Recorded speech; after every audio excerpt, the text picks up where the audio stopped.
யாழ் மட்டுவில் பகுதியில் அமைக்கப்பட்டு இயங்காது உள்ள பொருளாதார மத்திய நிலையத்தை வர்த்தக வாணிப மற்றும் உணவு பாதுகாப்பு கூட்டுறவு அபிவிருத்தி அமைச்சர் வசந்த சமரசிங்க இன்று காலை நேரில் சென்று பார்வையிட்டார்.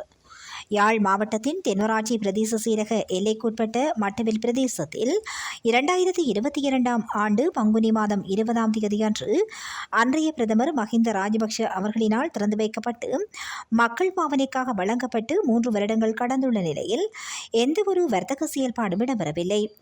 இந்த நிலையில் குறித்த பொருளாதார மத்திய நிலையத்தை வர்த்தக வாணிப உணவு பாதுகாப்பு மற்றும் கூட்டுறவு அபிவிருத்தி அமைச்சர் வசந்த சமரசிங்க நேரில் சென்று பார்வையிட்டதுடன் இயங்கச் செய்வதற்கான சாத்தியப்பாடுகள் தொடர்பில் அதிகாரிகளுடன் கலந்துரையாடினார்.